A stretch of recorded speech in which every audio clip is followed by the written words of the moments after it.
Welcome friends, this is Sanjay Kumar. आप देख रहे हैं स्मार्ट स्टडी। जैसे कि मैंने आपको इनके पहले वाला लेक्चर में मैंने आपको कंप्लीट करवाया था कसकटा प्लांट। ओके, मैं एक बार फिर से रिपीट कर दे रहा हूँ, और कोई प्रॉब्लम हो तो वो क्लियर हो जाएंगे आपकी। मैंने बताया था आपको कुछ प्लांट्स ऐसे होते हैं जिसमें क्लोरोफिल नहीं पाया जाता है, तो कसकटा प्लांट भी वैसे ही है जिसमें क्लोरोफिल नहीं होता। There are some plants which do not have chlorophyll. कुछ प्लांट्स ऐसे होते हैं जिसमें क्लोरोफिल नहीं होता है। वही प्लांट्स कौन सा है? Just like cuscuta plant. ठीक है, तो वो कैसा होगा? वो हेट्रोट्रॉपिक होगा। ओके, जो किसी और के ऊपर डिपेंड होता है। और आपने देखा होगा, मैंने आपको कल दिखाया था, ये पिक्चर दिखाया था मैंने आपको कल। इनके ऊपर क्या है? येलो कलर का एक रस्सी सा बना हुआ है। ओके, इन पेड़ प्लांट पे आप देख रहे होंगे रस्सी सा बना हुआ है। ये प्लांट ही क्या है? ये प्लांट ही कसकटा प्लांट है।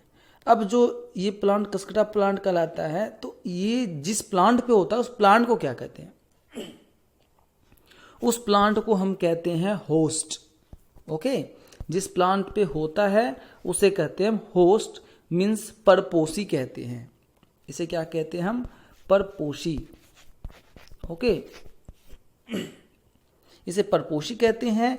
और जो जिस प्लांट पे ये होता है उसे हम परपोषी कहते हैं। और जो ये आपका कैस्कटा होता है, ये क्या कहलाता है? ये परजीवी कहलाता है।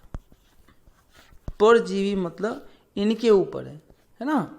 ये क्या कहलाया? परजीवी कहलाया। और जिस पे होता है वो परपोषी कहलाता है। ओके, ये मैंने आपको बताया था। अब आपने या तो पढ़ा होगा या सुना होगा कभी कि कुछ प्लांट्स ऐसे होते हैं जो क्या करते हैं? इंसेक्ट्स वगैरह या फिर एनिमल्स खाते हैं, या एनिमल्स के द्वारा वो अपना जो फूड प्रिपेयर करना होता है वो करते हैं। तो वो भी कैसा है? एक तो वो है जो खुद खाना प्रिपेयर नहीं करते हैं, उसे कहते हैं हम क्या कहते हैं? उसे ऑटोट्रॉपिक कहते हैं। बट ये क्या है? स्वपोषी उसे कहते हैं। अब जो ये है, ये प्लांट भी किसी और के ऊपर ही डिपेंड हो रहा है ना। जैसे जस्ट लाइक ये किसी एनिमल्स पे डिपेंड हो रहा है, या फिर क्या कर रहे हैं हम कि ये किसी अदर प्लांट पे डिपेंड हो रहा है, इंसेक्ट के ऊपर डिपेंड हो रहा है, तो वो क्या कहलाता है? हेटेरोट्रॉप्स कहलाता है। ऐसे में ये क्या है? ये प्लांट्स आपको दिखाई दे रहा होगा, ये क्या है? ये पीचर प्लांट्स है। इसे क्या कहते हैं? इंसेक्टोवोरियस कहते हैं। जो क्या करता है? कीड़े मकोड़े खाते हैं, है ना। इनका ऊपर का ये फेस आपको दिख रहा होगा स्ट्रक्चर, ये एक घड़ा सा बना होता है, इसलिए इस प्लांट का नाम है पीचर प्लांट है। ये क्या करता है? इनके आसपास अगर कोई भी इंसेक्ट्स वगैरह आता है तो ये इनके अंदर एक लिक्विड सा होता है। उस लिक्विड में ये क्या होता है? फंस जाता है। फंसने के बाद ये धीरे धीरे उनसे सारा अपना न्यूट्रिशंस वगैरह जो भी लेना है, ऐसे ये अपना फूड प्रिपेयर करना है, उनसे ले लेता है। ओके, अब बात आती है आपको कि जो इनसे कार्बोहाइड्रेट कहाँ से इनको मिल रहा है? तो कार्बोहाइड्रेट भी क्या करता है? ये इनसे ही ले लेता है। ठीक है, कार्बोहाइड्रेट में होता क्या क्या था? बताया था मैंने आपको, कार्बन, हाइड्रोजन और ऑक्सीजन। जो कार्बोहाइड्रेट होता है हमारा, वो किससे बनता है? कार्बन से बनता है, हाइड्रोजन से बनता है और ऑक्सीजन से बनता है। ओके, यहां तक आपका कंप्लीट है। पीचर प्लांट भी आपको मैंने बता दिया कि पीचर प्लांट क्या होता है। वैसे प्लांट्स होते हैं जो कीड़े मकोड़ों को पकड़ते हैं। ओके, और उनमें जो एक लिक्विड सा होता है, उस लिक्विड के कारण क्या करता है? उसे अपने जो ये आपको दिख रहा है पीचर जैसा जो आपका शेप दिखाई दे रहा है इसमें, वो उनमें फंसाता है। और उनके ऊपर ये ढक्कन सा आपको दिख रहा है, ये ढक्कन दिख रहा है ना आपको, ये क्या करते हैं? इसके अंदर इनको फंसा लेता है। और फंसाने के बाद इनसे क्या करता है? ये अपना खाना बना लेता है, या फिर कह सकते हैं ये इनके अंदर उसे उनका पाचन हो जाता है, डाइजेस्टिव हो जाता है उनके। ठीक है, तो इसे क्या कहते हैं हम? इसे कहते हैं हम इंसेक्टोवोरियस प्लांट्स या कीटभक्षी पादप कहते हैं। ओके, इसे कहते हैं हम कीटभक्षी पादप। यहां तक क्लियर है? अब बात आती है आपकी सेप्रोट्रोप्स क्या है। सेप्रोट्रोप्स को हिंदी में कहते हैं क्या? मृत जीवी। क्या कहते हैं हम? मृत जीवी कहते हैं। अब ये क्या होता है मृत जीवी? तो ये सिंपल सी बात आपको ये याद रखना है, जो डेड एंड डिकेड मटेरियल से बनता है उसे ही हम कहते हैं सेप्रोट्रोप्स। मतलब वैसा जो सड़े गले चीज से बनता हो उसे क्या कहेंगे हम? सेप्रोट्रोप्स कहेंगे। ओके, क्या कहेंगे हम? सेप्रोट्रोप्स कहेंगे। अब आपने देखा होगा, आपने कभी खाया भी होगा, वेजिटेबल्स में मशरूम्स खाए होंगे आपने। ये मशरूम है, ओके। तो ये मशरूम भी क्या है, जस्ट लाइक क्या है, ये भी फंजाई है। क्या ये भी फंजाई है। मैंने आपको बताया था कि ये किस पे बनता है, किसके कारण से बनता है, कुछ डेड एंड डिकेड मटेरियल से बनता है। तो ये भी वही है, उनका ये प्लांट है, उनके थ्रू ही बनता है। जो डेड एंड डिकेड मटेरियल है ना, जो सड़ा गला हुआ चीज़ है, उनसे ही बनता है ये। अच्छा, अब ये बनता तो है, तो जस्ट लाइक आप ये देख लें, आपको अगर समझ नहीं आ रहा हो तो आप जस्ट लाइक क्या करें, कुछ पीस ऑफ ब्रेड ले लें। ब्रेड लेके उसे क्या करें, कुछ पीस ऑफ ब्रेड ले करके उसे क्या करें, कोई एक डार्क प्लेस पे रख दें। कुछ डार्क प्लेस में आप रख देंगे, या कुछ ऐसे जगह पर रखना है जहाँ पे मॉइस्चर हो, ओके। मॉइस्चर वाले एरिया में उसे रखना है। मॉइस्चर वाले एरिया में जब आप उसे 2 से 3 दिन रख देंगे, उसके बाद क्या करना है, उसे बाहर निकाल लेना है, ठीक है। उसमें आप देखेंगे एक जैसे कॉटन में होता है ना, एक रुई सा बना होता है, वैसा आप उनके ऊपर आपको मिलेगा, या फिर कोई एक धब्बा सा मिलेगा। आप जब उसे माइक्रोस्कोप से देखेंगे तो आपको दिखाई देगा कि उसके अंदर कुछ जो बिल्कुल छोटा सा कुछ रुई के धागे ऐसा दिखाई दे रहा है, ओके। जो ये धागे सा दिखाई देता है ना, यही क्या कहलाता है, आपका फंजाई कहलाता है, ओके। क्या कहलाता है, फंजाई कहलाता है, जो किससे बना है, डेड एंड डिकेड मटेरियल से बना हुआ है, ओके। अब ये क्या करता है, डेड और डिकेड मटेरियल से जो हमारा बना हुआ है वो क्या करता है। अब ये बात आती है, तो बात ये आती है, तो ये फोटोसिंथेसिस करता है या नहीं करता है, पहले हम ये देखते हैं। क्या इसके अंदर भी फोटोसिंथेसिस होता है क्या? अगर इसके अंदर फोटोसिंथेसिस नहीं होता है तो ये कैसे जीवित है, पहली तो ये। अब ये देखते हैं हम, तो फोटोसिंथेसिस क्या है कि वो खाना किया करे, खुद से प्रिपेयर करे। तो क्या ये खाना खुद से प्रिपेयर कर रहा है? अगर ये कर रहा है तो हाँ, ये भी फोटोसिंथेसिस कर रहा है ना। फंजाई कैसे फोटोसिंथेसिस इनका हो रहा है, फंजाई का? हाँ बिल्कुल, इनका भी क्या हो रहा है, फोटोसिंथेसिस हो रहा है। अब ये डेड एंड डिकेड मटेरियल से जो बनता है, इसे क्या कहते हैं हम, उसे सेप्रोट्रोपिक न्यूट्रिएंट कहते हैं हम, जिसे हिंदी में क्या कहते हैं, मृतजीवी पोषण कहते हैं। क्या कहते हैं हम, मृतजीवी पोषण कहते हैं, ओके। अब ये सेप्रोट्रोप्स क्या है, ये मृतजीवी कहलाता है। ये सेप्रोट्रोप्स क्या कहलाया, मृतजीवी कहलाया। यहां तक क्लियर है आपका? अब आपने एग्जाम्पल देखा हो, आपके घर में अचार है, लेदर क्लोथ्स वगैरह होता है ना। आप सिंपल सा इसे ये कर दें, आप ये देखे होंगे कि ये सारा चीज आपको कब देखने की मिलता है, रेनी सीजन में देखने के लिए मिलता होगा, है ना। रेनी सीजन में क्यों देखने के लिए मिलता है, क्योंकि उस टाइम क्या होता है, मॉइस्चर होता है, और मॉइस्चर के वजह से ही ये चीज फंजाई हमें देखने को मिलता है, ओके। ये देखने के लिए हमें कब मिलता है, मॉइस्चर के टाइम ही हमें देखने के लिए मिलता है। यहां तक क्लियर है आपका? तो हम आगे देखते हैं। आगे नेक्स्ट क्या है, how nutrient in replacement in the soil. मृदा में पोषकों की पुनः पूर्ति किस प्रकार होती है। जो मिट्टी में जो हमारा सारा पोषण है, न्यूट्रिएंट्स है, न्यूट्रिशंस है, वो सब खत्म होने के बाद से फिर से वापस कैसे आता है। तो सिंपल सा आपने ये सुना होगा, कोई फार्मर्स है वो ये कहते रहते हैं कि हमें इसमें ना कुछ फर्टिलाइजर इंक्लूड करना है। क्यों? क्योंकि उसके अंदर जो कुछ ऐसे मिनरल्स थे जो खत्म हो चुका है या फिर कम हो चुका है, इस वजह से क्या करते हैं, उसमें हम फर्टिलाइजर ऐड करते हैं। तो आपने सुना होगा कि बहुत सारे प्लांट्स ऐसे हैं जिसमें ये फर्टिलाइजर डालना जरूरी होता है, जिस वजह से, और नहीं डालते हैं तो क्रॉप्स हमारा सही नहीं होता है। तो आपने ये देखा होगा कि उसमें ये कहा जाता है कि नाइट्रोजन जो है, नाइट्रोजन हमारे जो सॉइल में है या मिट्टी में नाइट्रोजन है, उसकी कमी होने की वजह से क्या होता है, प्लांट ग्रो नहीं कर पा रहा है। तो एक तो ये हो गया आपका कि जो रिप्लेसमेंट करना है या फिर पुनः पूर्ति करना है, तो उनके लिए क्या करना होता है, उनके लिए हमें फर्टिलाइजर यूज करना होता है, ठीक है। अब जो हम देखते हैं फर्टिलाइजर में होता क्या है, फर्टिलाइजर का हिंदी खाद होता है, ठीक है। फर्टिलाइजर में होता क्या है, फर्टिलाइजर में आपका नाइट्रोजन, पोटासियम, फास्फोरस, ये सारा न्यूट्रिएंट्स होता है, मौजूद होता है। ओके, जो क्या होता है, ये हमारा धीरे धीरे धीरे करके फिर से वापस से इनमें सारा जो हमारा मिनरल्स था वो वापस इनमें वापस डाल देता है, ये सॉइल में वापस मौजूद हो जाता है। इसकी वजह से क्या होता है, हमारा प्लांट फिर से ग्रो करना शुरू हो जाता है। अब ये कह सकते हैं हम कि जो हमारा प्लांट्स होता है, ओके, तो हमारे प्लांट्स में क्या होते हैं, हमारे प्लांट्स में भी कुछ ऐसे न्यूट्रिएंट्स है जिसे बार बार इनकी ज़रूरत पड़ती है ना, इससे बार बार क्या होती है, इनकी ज़रूरत पड़ती है। अब ये देखेंगे हम कि ये जो कुछ ऐसे प्लांट्स भी हैं, है ना, या कुछ ऐसे एनिमल्स हैं, तो या कुछ ऐसे ऑर्गेनिज्म हैं जो क्या होते हैं, एक दूसरे के साथ रहते हैं। कुछ ऐसे ऑर्गेनिज्म हैं जो क्या होते हैं, एक दूसरे के साथ रहते हैं। कुछ ऐसे जीव है जो एक दूसरे के साथ रहते हैं या फिर उनके एक दूसरे के ऊपर निर्भर करते हैं। उसे क्या कहते हैं, उसे हम सिम्बायोसिस कहते हैं, जिसे हिंदी में कहते हैं हम सहजीवी बंधन, संबंध। सहजीवी क्या कहते हैं हम, सहजीवी संबंध कहते हैं। ओके, क्या कहते हैं हम, सहजीवी संबंध कहते हैं।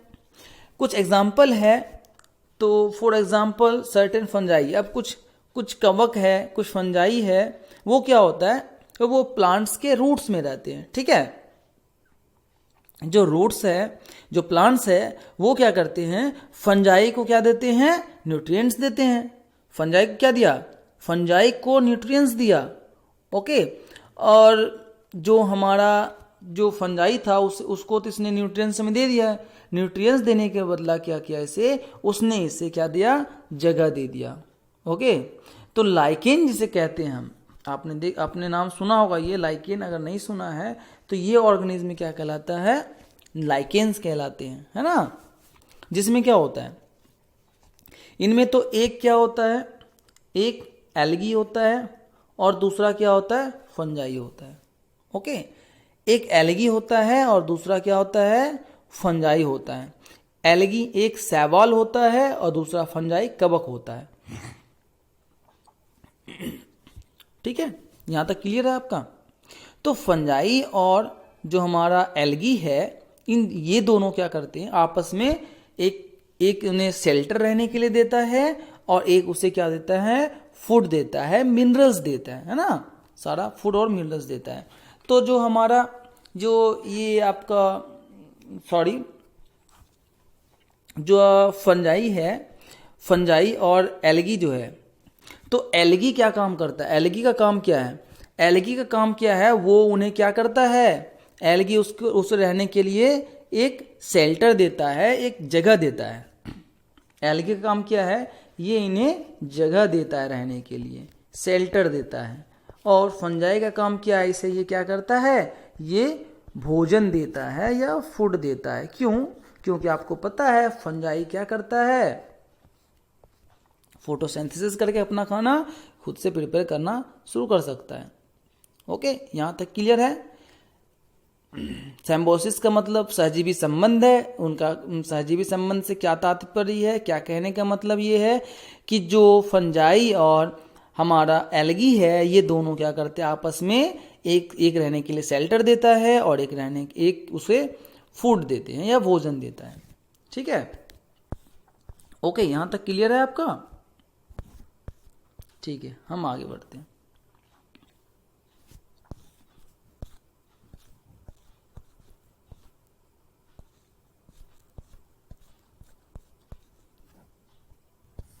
ये मैंने आपको बता दिया कि क्या ज़रूरत पड़ता है, उसे नाइट्रोजन पड़ता है ज़रूरत। जब हम कभी जो हम वापस से उन्हें फर्टिलाइज करते हैं सॉइल को, जिसकी वजह से क्या होता है, हमारा क्रॉप्स बिल्कुल सही होता है। अब बात आती है कि जो प्लांट्स में नाइट्रोजन का जो मिक्स होता है ना, तो कुछ बैक्टीरिया होता होगा। तो वो बैक्टीरिया क्या कहलाता है, जो प्लांट के लिए ज़रूरी है। क्यों, क्योंकि उसमें क्या होता है, नाइट्रोजन का मिक्सअप होता है, या कह सकते हैं उसका विलय होता है। ठीक है, वो क्या करता है, वो उसे एब्जॉर्ब कर लेता है।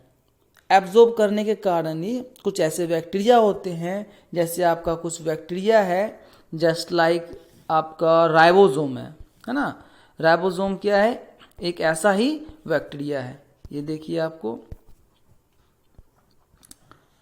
बैक्टीरिया कॉल्ड राइबोसोम दिखा। They need nitrogen in a soluble form, the bacteria called ribosome. Okay, ये कैसा होता है नाइट्रोजन, एक सॉल्युबल फॉर्म में होता है, एक विलय रूप में होता है। विलय रूप में उसे क्या करता है, उसे अब्जॉर्ब कर लेता है मिट्टी में। तो वो कुछ बैक्टीरिया ऐसा होता है जो इस तरह का काम करता है। ओके, तो इसे क्या कहते हैं, हम राइबोसोम कहते हैं। अब आपको पता होगा कि जो हमारा एटमॉस्फेयर है उसमें नाइट्रोजन भी है ना। तो अब क्या करता है, उनमें से नाइट्रोजन लेकर के ये क्या करते हैं, फिर से वापस से उनमें जो सॉइल है, सॉइल में क्या करते हैं, फिर से नाइट्रोजन की प्रेजेंस हो जाती है। जो हमारे एयर में काफ़ी मात्रा में नाइट्रोजन है, तो ये बैक्टीरिया क्या करता है, ये बैक्टीरिया, सिंपल से बैक्टीरिया काम किया है, वो उस सॉइल में फिर से वापस से नाइट्रोजन की मौजूदगी या नाइट्रोजन की प्रेजेंस को बरकरार रखता है। अब आपने देखा होगा सिंपल सा, आपने चना का दाल, मटर का दाल, मूंग का दाल, ये सब दाल आपने खाया होगा, है ना। तो इन सभी के जो रूट्स में है ना, जड़ों में क्या होता है, इन सभी के जड़ों में ही क्या होता है, नाइट्रोजन की आपूर्ति होती है। ओके, इन सभी के रूट्स में क्या होता है, नाइट्रोजन की आपूर्ति होती है। ओके, यहां तक आपके क्लियर है। मोस्टली जो जितने भी पल्सेस हैं ना, जो मोस्टली जितने पल्सेज हैं, इसमें क्या होता है, इसी से प्राप्त होता है। ठीक है, जो हमारे जो ये कहते हैं बैक्टीरिया था हमारा राइबोसोम, वो क्या काम किया, उस नाइट्रोजन का फिर से वापस रिप्लेसमेंट कर दिया। इसे करने के बाद क्या हुआ कि ये जो वो बैक्टीरिया कौन सा था, राइबोसोम था, है ना। वो क्या करते हैं, वे जैसे शेल्टर मैंने आपको बताया था, एक इसके पहले क्या बताया था कि कुछ ऐसे हैं, जैसे कुछ एल्गी था हमारा, है ना, एल्गी था और फंजाई था, जो क्या करते, एक तो रहने के लिए उसे शेल्टर दिया और एक ने क्या किया, उसे फूड प्रिपेयर करके दिया। वैसे ही क्या हुआ, राइबोसोम को एक शेल्टर की जरूरत होती है ना। और वो क्या करता है, उनमें से एक ने क्या किया, उसे शेल्टर दे दिया और एक ने उसे वापस से फूड प्रिपेयर करके दे दिया। जैसे राइबोसोम बैक्टीरिया है, उसको क्या मिल गया, उसको मिल गया रहने के लिए शेल्टर मिल गया। ओके, तो ये कैसा है, ये एक सिम्बायोसिस रिलेशनशिप है, जो क्या करता है, एक रहने के लिए, एक ने तो क्या किया, उसे नाइट्रोजन दे दिया, है ना, क्योंकि नाइट्रोजन फर्टिलाइजर था, उस जरूरत थी नाइट्रोजन की, उसे दे दिया। और एक ने क्या किया, उसे रहने के लिए शेल्टर दे दिया। ओके, यहां तक आपकी क्लियर है। तो ये आपका आज क्लियर हो गया, चैप्टर आपका ये फिनिश हो गया है। अगर फिर भी कोई आप में इसमें डाउट्स है तो आप हमें बता सकते हैं। ओके, ये हेटेरोट्रोप्स मतलब ये आपको पता ही है क्या होता है, विषमपोषी होता है। अब कुछ कीवर्ड्स है, मैं आपको कीवर्ड्स एक्सप्लेन कर दूं, मीनिंग बता दूं कीवर्ड्स का क्या है। ऑटोट्रोपिक्स का मतलब स्वपोषी होता है, क्लोरोफिल ही होता है।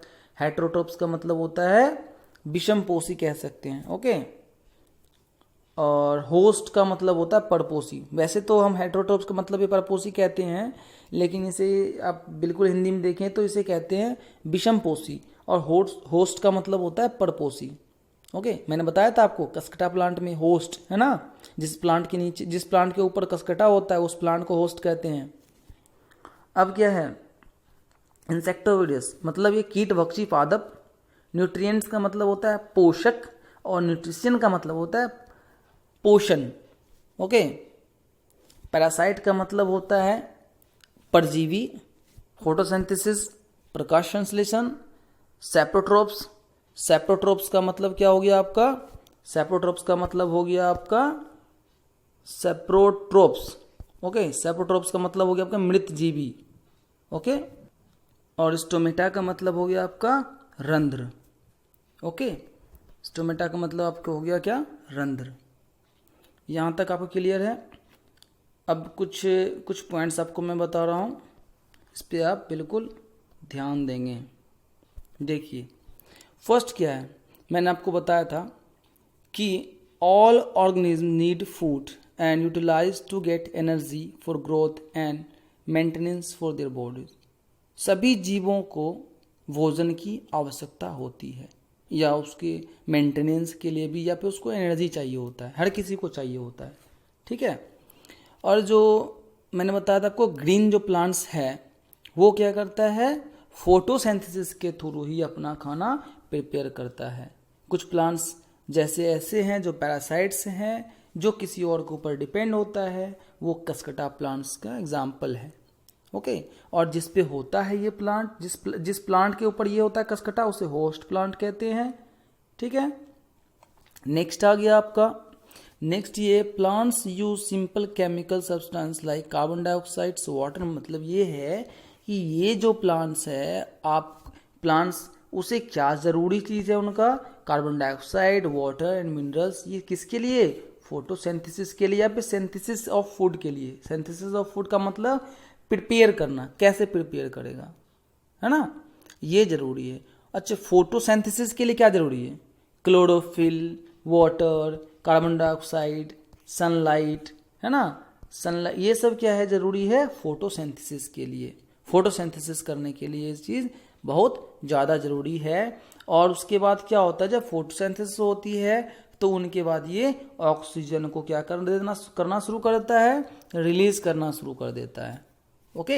हमारा जो प्लांट्स ग्रीन, आपको जो लिप्स ग्रीन दिखाई देता है, किसके वजह से दिखाई देता है, तो वो क्लोरोफिल की वजह से दिखाई देता है ना। हमारा फोटोसिंथेसिस जो होता है ना, उस वजह से दिखाई देता है। Solar energy is absorbed by the carbohydrate chlorophylls present in leaves. जो सोलर एनर्जी है, हमारा सोलर एनर्जी जो है, हमारा सन से जो एनर्जी एब्जॉर्ब करता है, किसके थ्रू करता है, ये क्लोरोफिल के थ्रू करता है। मैंने आपको बताया था कि ये जो स्टोमेटा होता है, स्टोमेटा क्या होता है, इस तरह का प्लांट में इस तरह का लीफ होता है, लीफ में एक छोटा छोटा सा गड्ढा सा होता है, आप बिल्कुल माइक्रोस्कोप से देखेंगे ना, आपको दिखाई देगा। तो ये जो गड्ढा होता है ना, ये क्या होता है, यही स्टोमेटा होता है। ये क्या करता है, अपने अंदर जो है क्लोरोफिल रखता है, क्लोरोफिल एब्जॉर्ब करके रखता है। उनके बाद क्या होता है, यही सनलाइट ले करके वापस से, और इनमें क्या करता है, ये वो फिल करके रख लेता है। फिल करके रखने के बाद क्या होता है, मैंने आपको बताया था, एक रिएक्शन बताया जिसमें CO2 लेता है और O2 वो क्या करता है, रिलीज कर देता है। इसी वजह से क्या होता है, ये O2 इसमें से रिलीज कर देता है और CO2 ये अब्जॉर्ब कर लेता है, ओके। यहां तक क्लियर है। कुछ ऐसे प्लांट्स हैं जो डेड एंड डिकेड मटेरियल से बनते हैं, लाइक फंजाई, ओके। ये कैसे हैं, सेप्रोट्रोप्स हैं। सेप्रोट्रोप्स मतलब स्वपोषी, जो क्या करते हैं, अपना खाना खुद प्रिपेयर करते हैं। फंजाई मैंने आपको बताया था, ब्रेड वाला एग्जाम्पल, अगर आपको ध्यान नहीं है तो बता दूंगा ना, ब्रेड वाला एग्जाम्पल था, जो कुछ पीस ऑफ ब्रेड मैंने रखा था और उसे क्या किया, फिर वापस से देखा उसमें, तो उसमें रेसा रेसा सा हो गया था। वैसे प्लांट्स जो किसी और के ऊपर डिपेंड होता है, उसे हम हेटेरोट्रोप्स कहते हैं, या उसे क्या कहते हैं, विषमपोषी कहते हैं, ओके। यहाँ तक आपका क्लियर हो गया। आज आपका चैप्टर फिनिश हो गया, और ये सारा जितना भी एक्सरसाइज है, जितने क्वेश्चंस हैं, आपको एक PDF के थ्रू मिल जाएगा, ओके। सो डोंट वरी, अगर फिर भी कोई प्रॉब्लम है तो आप हमें बता सकते हैं, मैं सारा प्रॉब्लम सॉल्व कर दूंगा आपका, ओके। सो इस लेक्चर को यहीं एंड करते हैं। एंड प्लीज़ अगर आपको वीडियो अच्छी लग रही हो तो आप लाइक और शेयर जरूर कर दें, ओके। मैंने आपको ये वर्ड आज शेयर क्यों कहा, क्योंकि मोस्टली बच्चे ऐसे हैं ना, जिसे पता नहीं चल पा रहा है कि ये इस तरह का मैंने ये चलाया है, जो NCERT बेस पे टोटल पैटर्न है। कुछ बच्चे ऐसे हैं जिसे पता नहीं है अभी, तो प्लीज़ आपके ग्रुप में जितने भी बच्चे हैं जिसे ज़रूरत है कि वो NCERT पढ़े, तो आप उसे शेयर कर दें, ओके। और लाइक अदरवाइज अनलाइक जरूर करें, मुझे पता चल जाएगा इनसे कि आपको कितनी समझ में आई है, okay. So thanks for watching. घर पे रहें, सुरक्षित रहें और अपना ख्याल रखें। Thank you, thanks for watching.